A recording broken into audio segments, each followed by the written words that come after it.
परम गुरुदेव को सादर प्रणाम करता हूँ।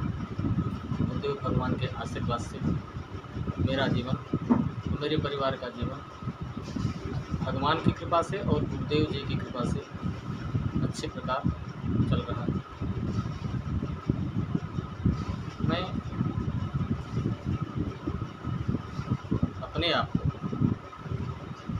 बहुत भाग्यशाली समझता हूँ कि हमारे ऊपर पूज्य गुरुदेव भगवान का आशीर्वाद प्राप्त है।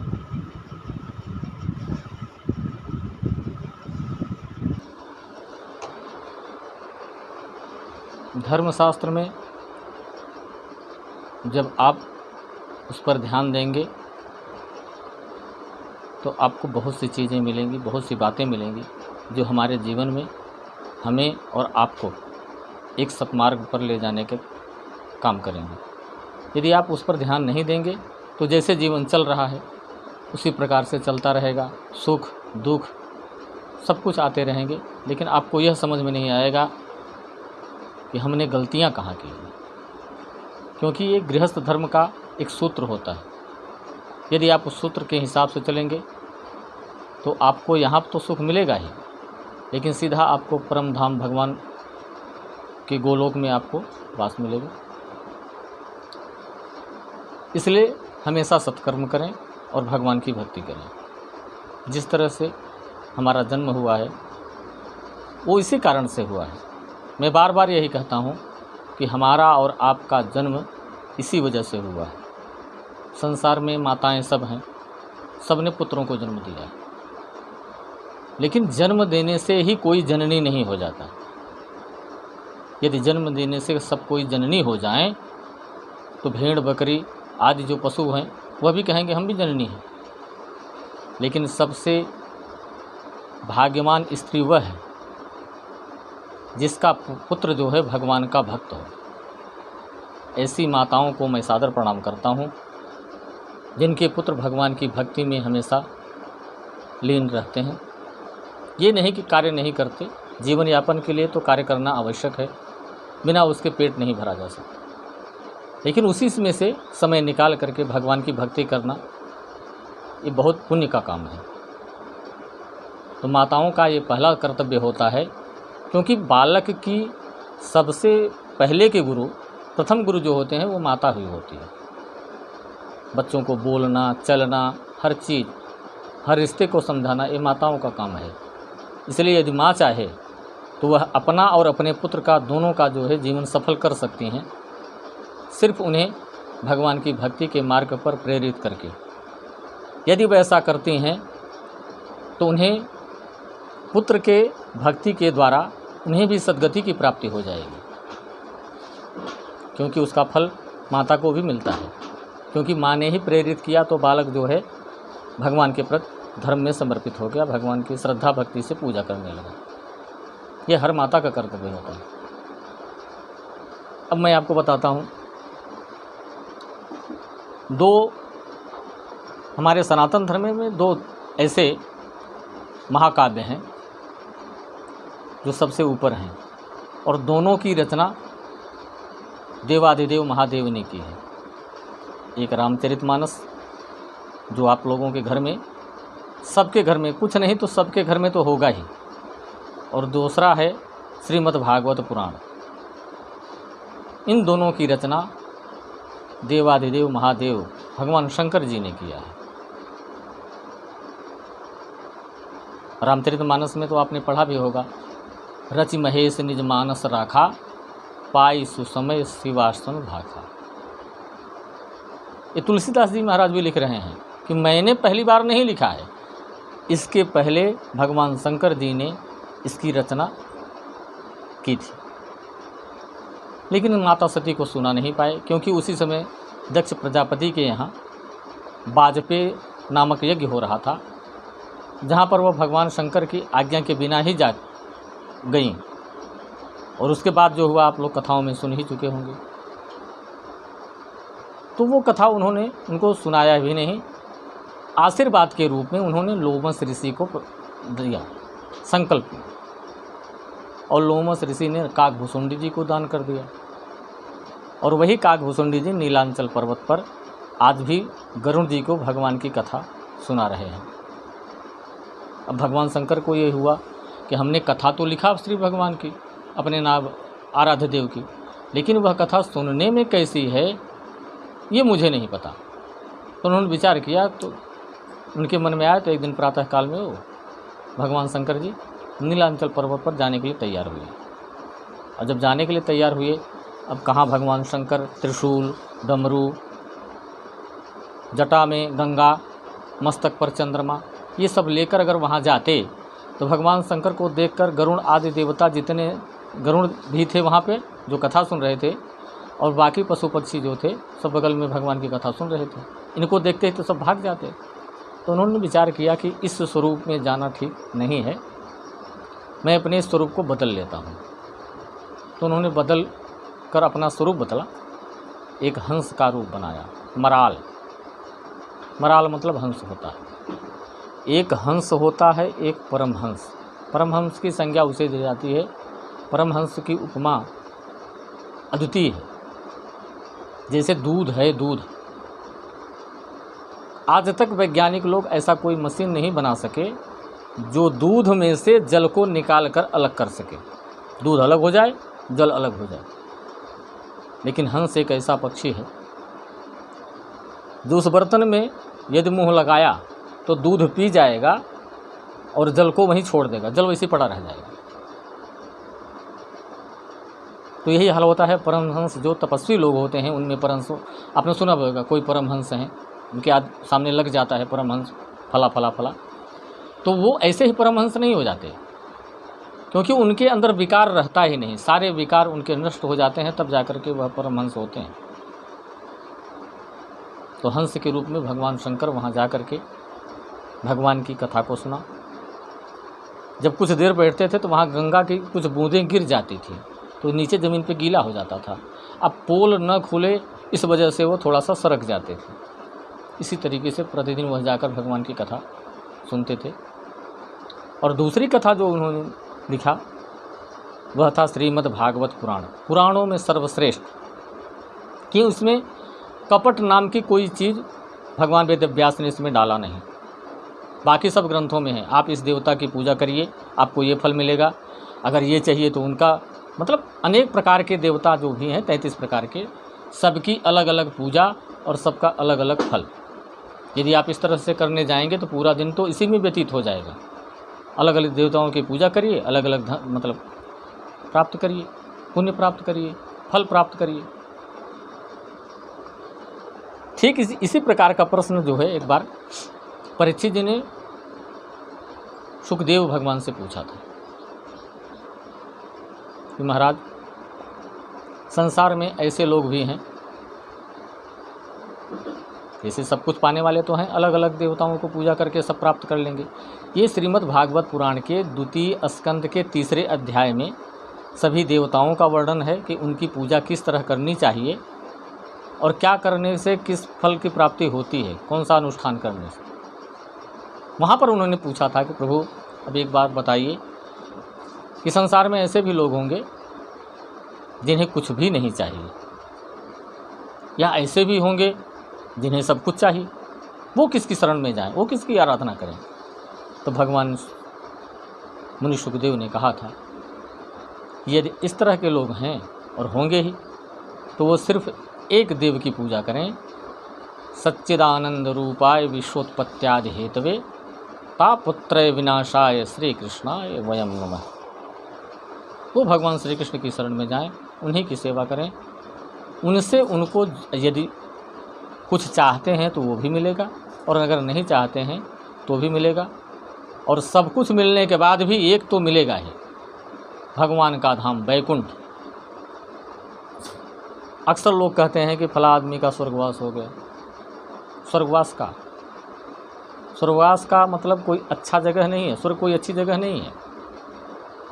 स्वर्गवास हो जाने पर यदि व्यक्ति स्वर्ग में जाए तो वह वहाँ पर तब तक ही रह सकता है जब तक उसके पुण्य हैं।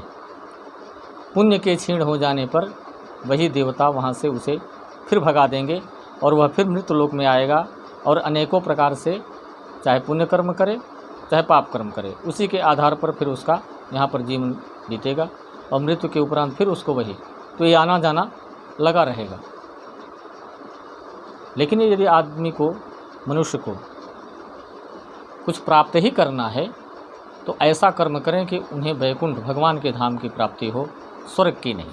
स्वर्ग कोई अच्छी जगह नहीं है। जैसे आप किसी 5 स्टार या 7 स्टार होटल में जाएं, जब तक आप पैसा देते रहेंगे तब तक वह आपका आदर सम्मान करता रहेगा। जिस दिन आप पैसा देना बंद कर देंगे उसका चपरासी भी आपको बाहर कर देगा, बोले अब आप बाहर जाइए, यहाँ रहने के लायक नहीं है। सिर्फ यही हाल जो है स्वर्ग का भी है। लेकिन वैकुंठ का ऐसा नहीं है। वैकुंठ में भगवान के यहाँ जो एक बार चला गया फिर उसे जीवन मृत्यु के चक्कर में नहीं पड़ना पड़ता, बार बार उसे पृथ्वी पर आना ही नहीं पड़ेगा।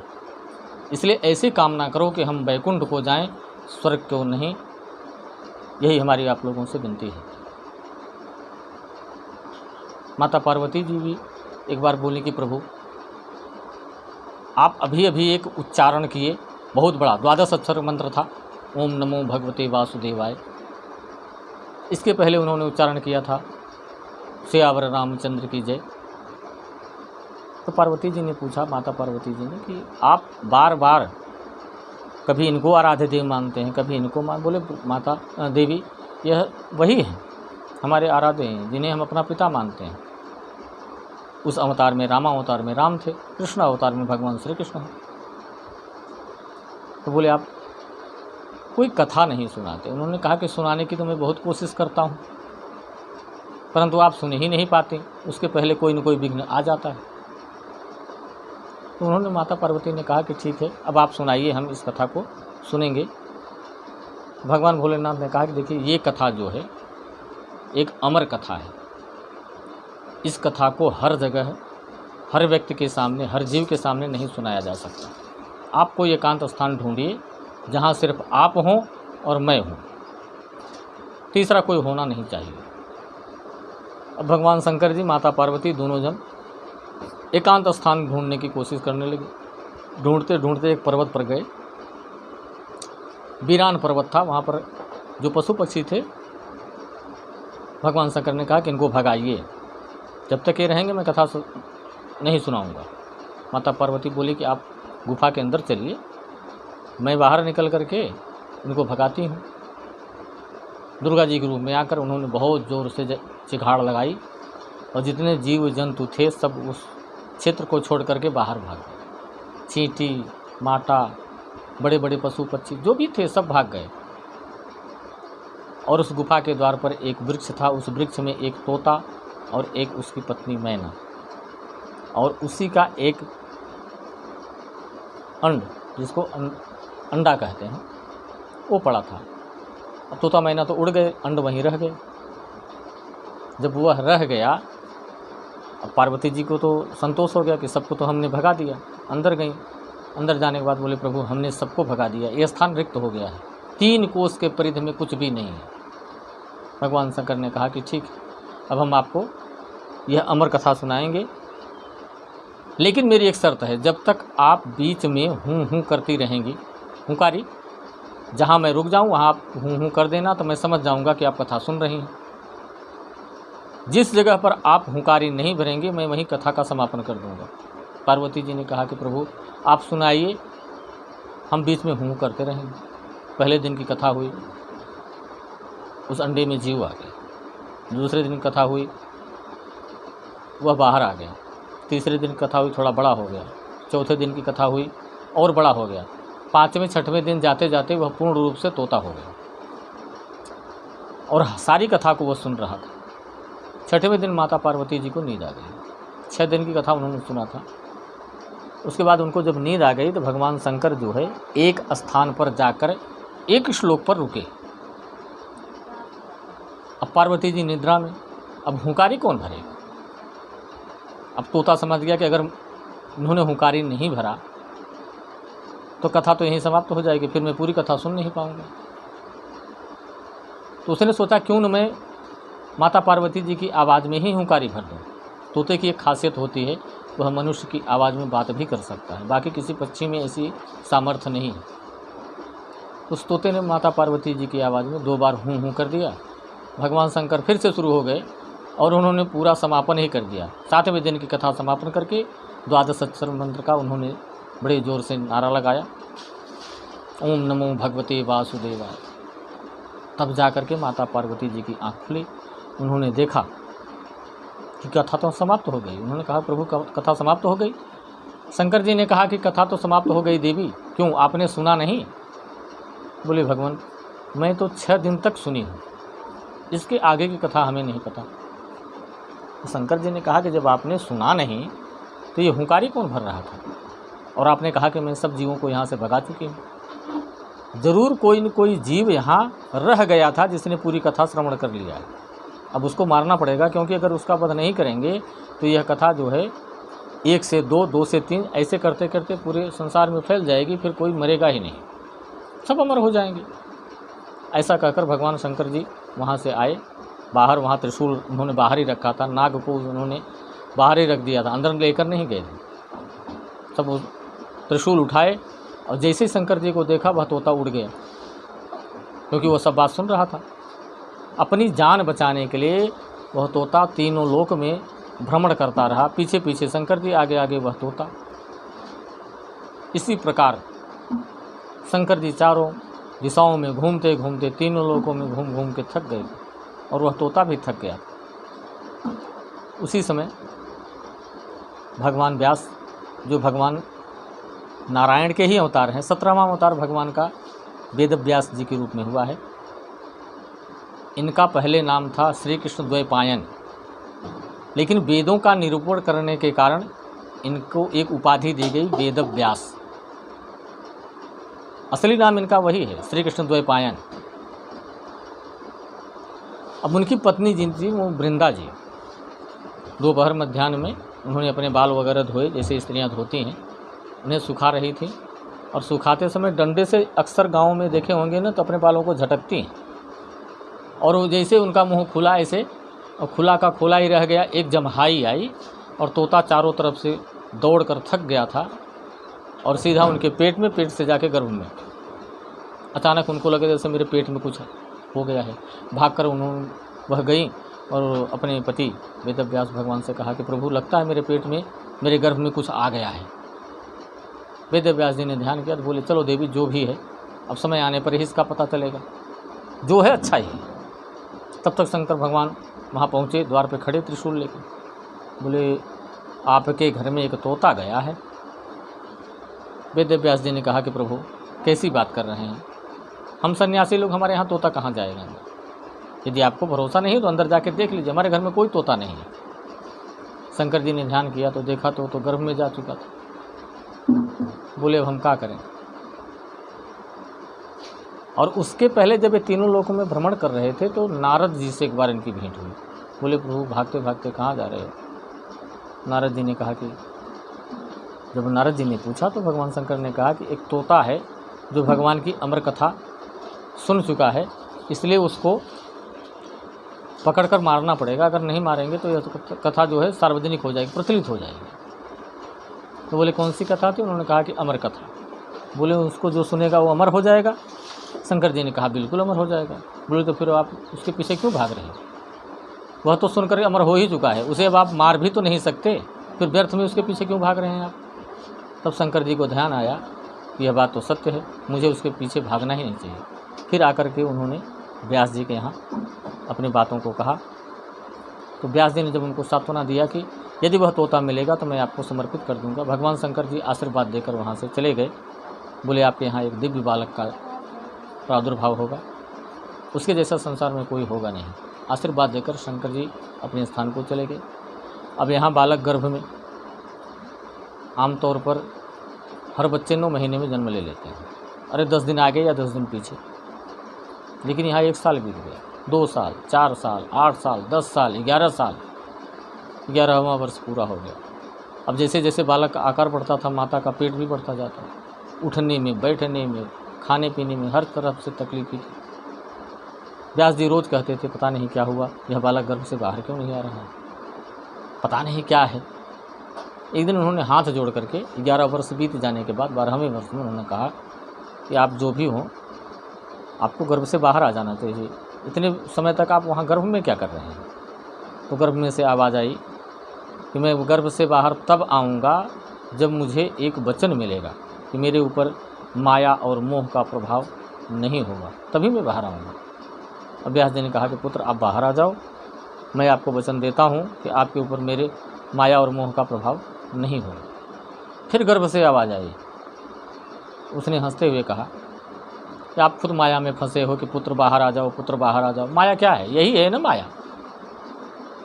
रिश्ता तो आपने बना लिया कि मैं आपका पुत्र हूँ, और इसी बंधन को काटने के लिए तो मैं कह रहा हूँ कि मैं किसी माया मोह में पड़ना ही नहीं चाहता।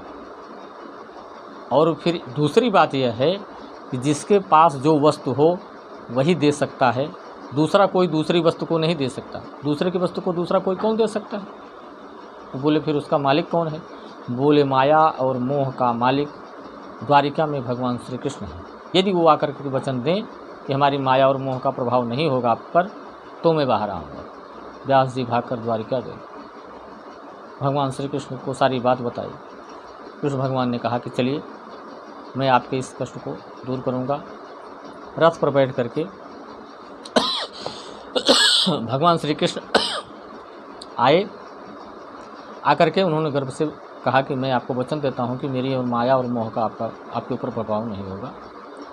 इतना सुनने के बाद सुखदेव जी का प्रादुर्भाव हुआ। तुरंत वो बाहर निकल कर आए और जो नार वगैरह रहता है ना, वो सब उठाकर सीधा पीछे की तरफ फेंका। नंग धड़ंग 12 वर्ष की अवस्था, न अगल देखा न बगल देखा न पीछे देखा कि माँ पड़ी है।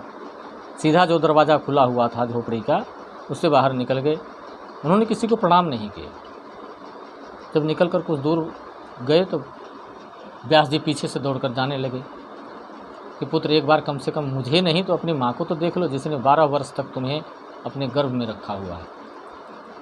सुखदेव जी ने कहा कौन माँ और कौन पिता?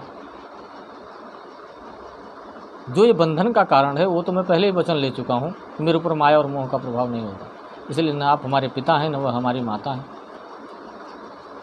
और सीधा मुनि सुखदेव आगे की तरफ निकलते चले गए। कृष्ण भगवान ने उन्हें रोका, वेद व्यास भगवान को, कि आप इनके पीछे मत जाइए। लेकिन पुत्र मोह,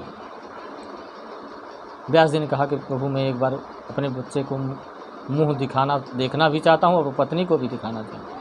भगवान ने कहा कि समय आने पर आपके पुत्र से आपका मिलन होगा, लेकिन अभी इस समय वह हमारे कहने पर भी नहीं रुकेंगे, क्योंकि जो रुकने का मेन कारण है उस बंधन को तो मैंने काट दिया है। तो सुखदेव जी चारों तरफ तीर्थ यात्रा में भ्रमण करते करते अपना जीवन यापन करने लगे। काफ़ी समय बीत गया। व्यास जी को भी बड़ी चिंता हो रही थी अपने पुत्र की।